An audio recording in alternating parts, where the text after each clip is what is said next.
Sawasdee, good morning and welcome to Newsline. Thank you very much for joining us on this lovely Monday, July 20th of 2015. I'm Chalapansa Narula and we're coming live to you on NBT, NBT World and also Radio Thailand FM 88.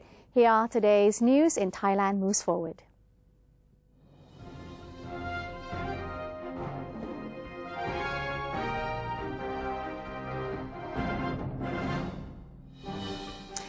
Beginning with this first story, the Prime Minister has insisted that he still has no plans to reshuffle the cabinet lineup. General Prayut Chan-o-cha was denying reports which claim that former Finance Minister Somkit Jatusi-Pitak, an incumbent governor of the Bank of Thailand, Prasan Trairat-Warakul, would soon join the current government and take up economics-related ministerial post.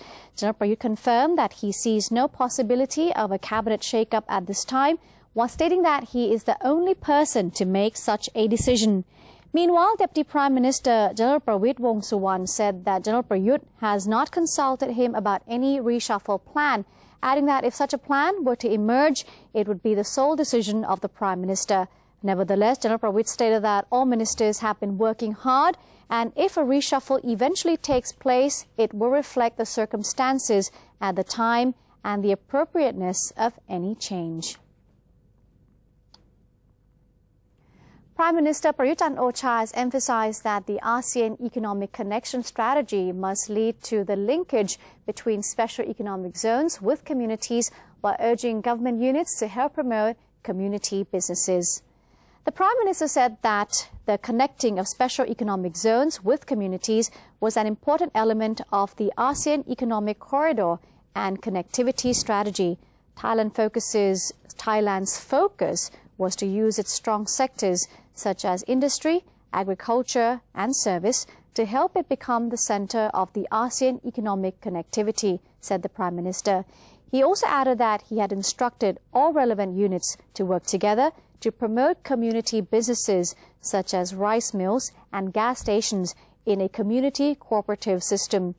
As for the model of special economic zones such as Sakao, Cambodia, it would be developed as a center of processed agricultural products with the objectives to decrease dependence on the central government and also strengthening local communities. Prime Minister Prayut Chan-o-cha is scheduled to launch the government's National Savings Fund on August 18th this year. The fund is aimed at financially assisting 30 million Thais who are not in the pension system.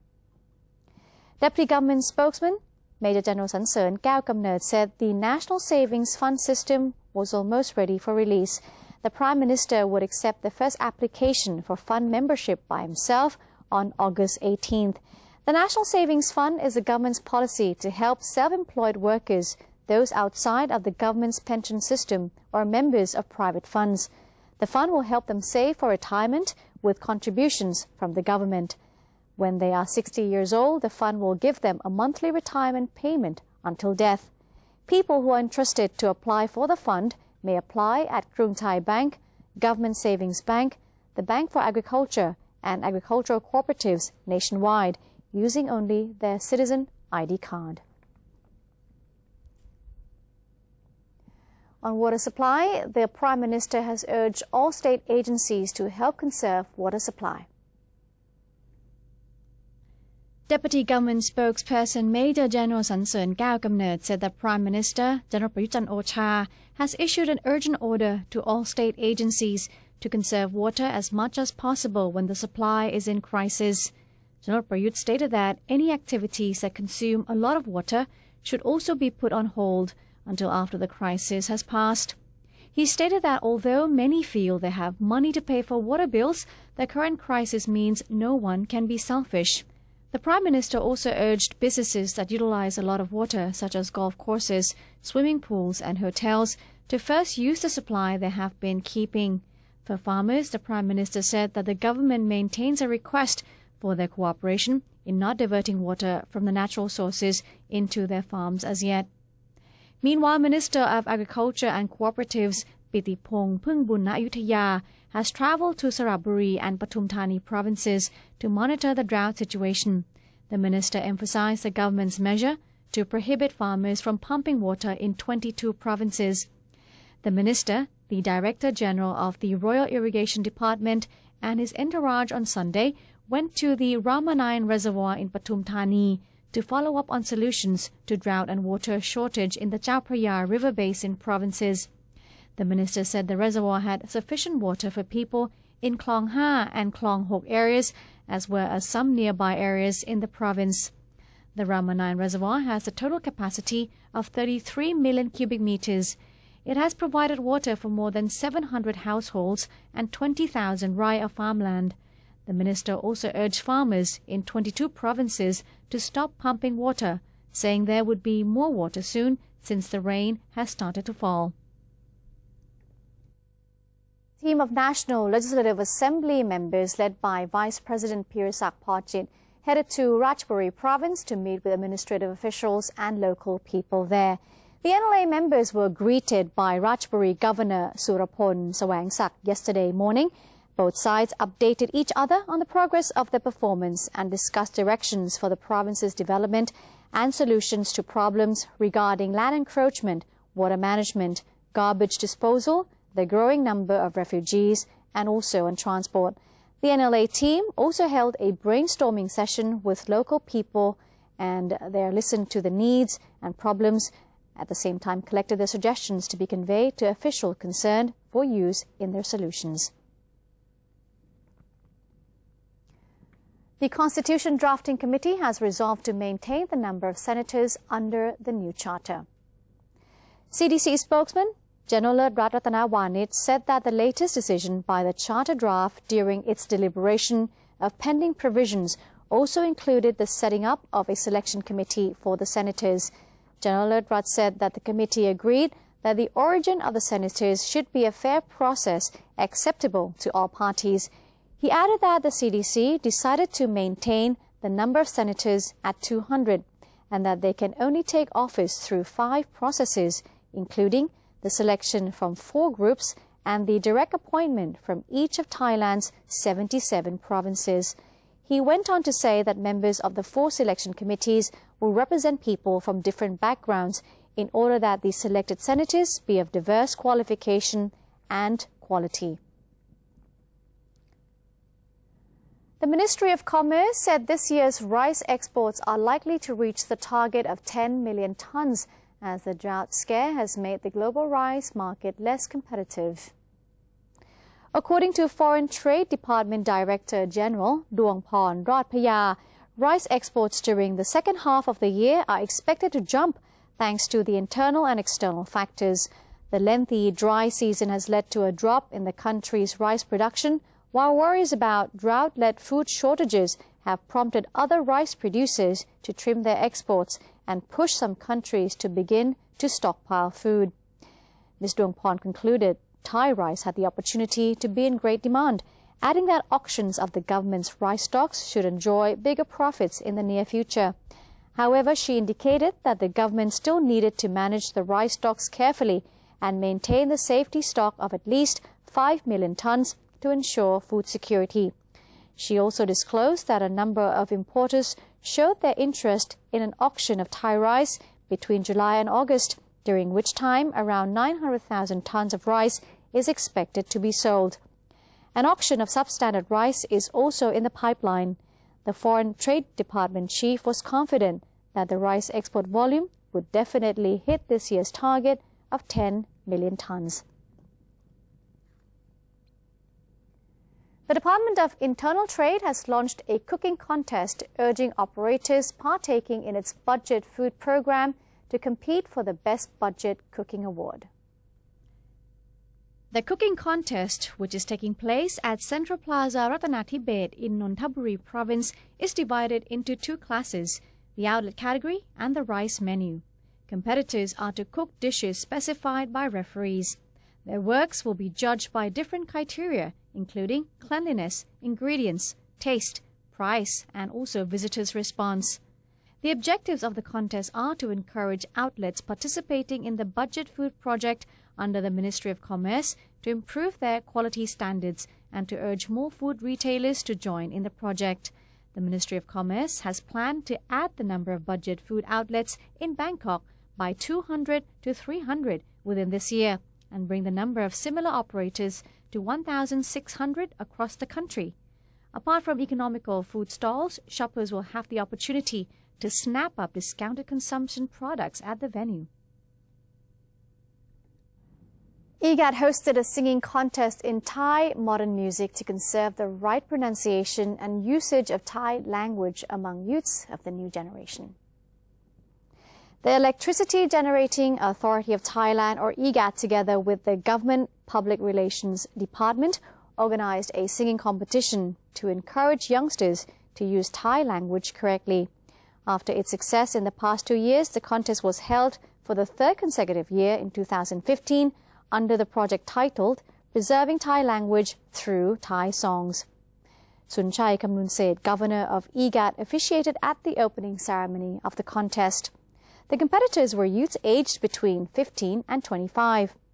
Deputy Director General of the Public Relations Department, Dr. Jarun Chaisorn, also witnessed the opening ceremony of the event. The competition was aimed at encouraging teenagers to have good attitude towards Thai language. The contest was being used as a means to instill, practice, and conserve Thai language as well as Thai modern music as important cultural heritage.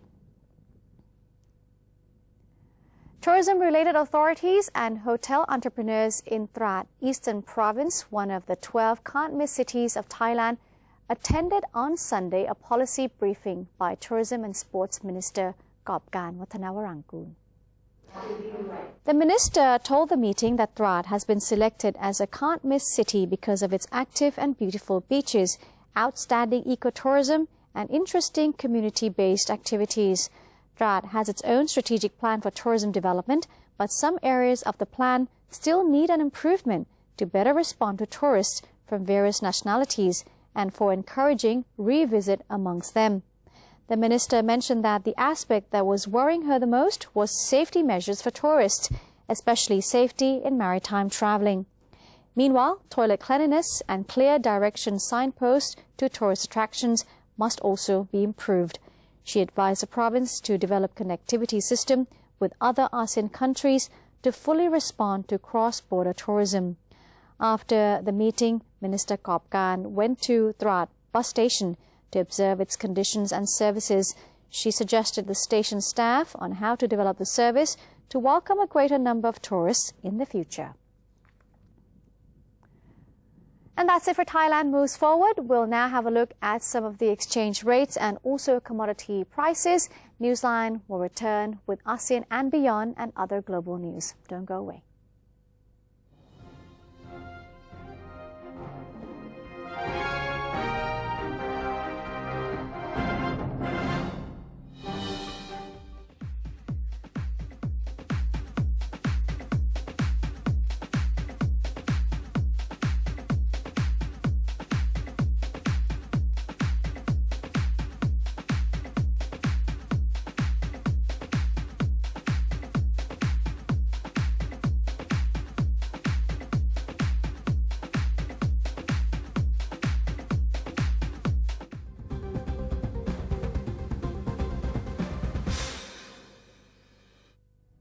To maintain a strong nation, Thailand is promoting 12 core values for the good of the people.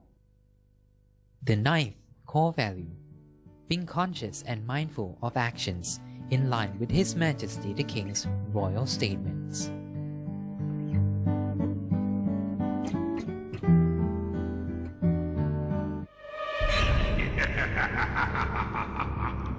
Even if we don't see them, they are amongst us.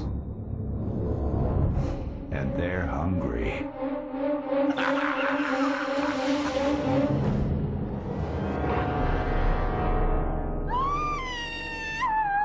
Slay your power-sucking monsters. Take their power away.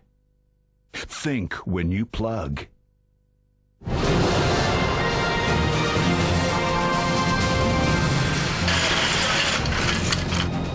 Swadee krab, this is Thailand at large. the show which is about to take you to the new experiences with the exciting stories. With charming fascination.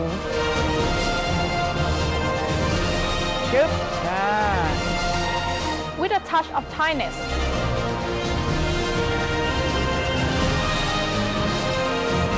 Let's join us on NBT World.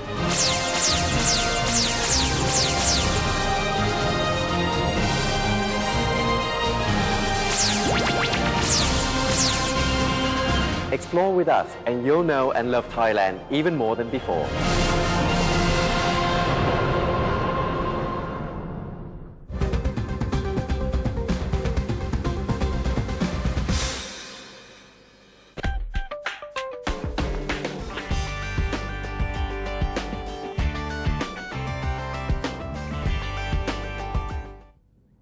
South Korea would buy $50 million worth of frozen chicken from Thailand this year and would seek to increase the import value to $500 a year eventually. The target was set during a meeting between Prime Minister Prayut Chan-o-cha and Korea Importers Association Chairman Shin Tae-yong at the Government House. The Prime Minister revealed that the purpose of Chairman Shin's visit is to conduct a market survey, as the association is looking to import additional raw materials from Thailand. Currently, South Korea imports only 6 categories of raw materials from the kingdom. General Prayut also indicated that Thai agricultural exports, such as sugar, were showing a better sign, which might result from a tax-free policy. He also vowed to talk to Thailand's trading partners in order to boost the nation's export sector. Nonetheless, Prime Minister Prayut said the long-standing relationship between Thailand and South Korea would make bilateral negotiations easier. The Prime Minister was confident that the local economy would also soon recover. Thailand and China have celebrated 4 decades of diplomatic ties with a plan to heighten all levels of cooperation. President of the Privy Council, General Prem Tinsulanon, over the weekend shared the official celebration of 40 years of Thai-Chinese diplomatic ties, which have seen several amicable cooperation in such areas as trade, investment and culture. And during his special speech at the ceremony, General Prem said that as a former government leader, he has been invited to visit China many times, and he believes all the trips have helped keeping both countries' ties strong. He added that even with the fast changes in political and economic conditions, communications between both countries' private sectors have been cordial. General Prem went on to say that cultural exchange should also help promote international relations and lead to the expansion of other areas of cooperation. Meanwhile, Chinese ambassador to Thailand, Ning Fu Kui, said that after 40 years of diplomatic ties, the Thai-China relations look ready to be stronger and more secure, particularly in the areas of politics, economics and education. China is now the biggest export market and trading partner of Thailand under the push from both governments.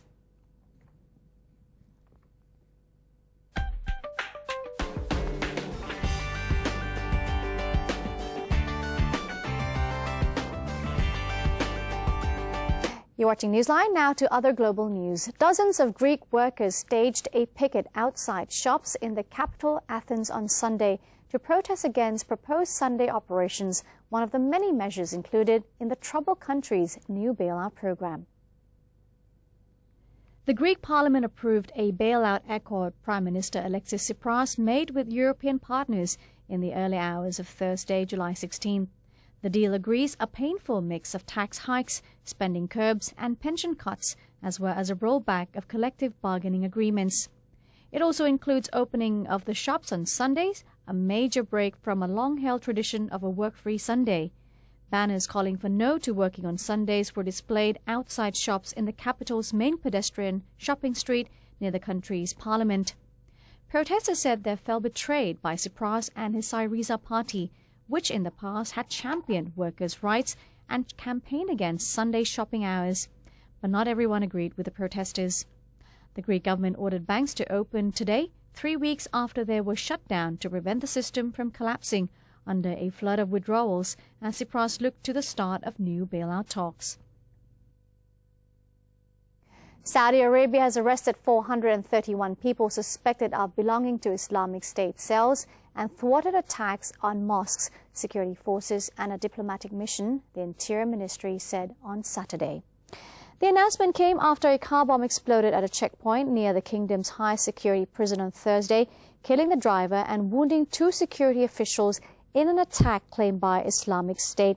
A string of deadly attacks carried out by followers of the ultra-hardline militant group based in Iraq and Syria has fueled concerns about a growing threat of militancy in the world's top oil exporter. A ministry statement posted on the official news agency SPA said that 6 suicide operations targeting mosques in the eastern province were thwarted, as well as plots to target a diplomatic mission, security and government facilities in the Shura province. The ministry did not elaborate on when the men were detained, but previous announcements that scores of suspects have been arrested suggest it was over the course of months. Their alleged offences cited by the ministry range from smuggling explosives, surveying potential attack sites, providing transport and material support to bombers, smuggling in explosives from abroad, and manufacturing suicide vests.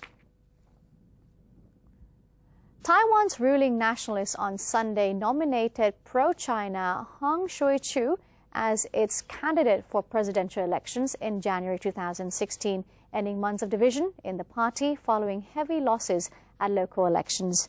More than 1,000 members of the party, also known as Kuomintang or KMT, cheered and clapped at a party congress to show support for the Deputy Legislative Speaker Hung, a nomination which will be welcomed in Beijing. Hung's unopposed nomination indicated that the pro-China KMT had united after its local election defeat last November, said analysts. China has claimed sovereignty over Taiwan since 1949, when Mao Zedong's forces won the Chinese Civil War and Chiang Kai-shek's nationalists fled to the island.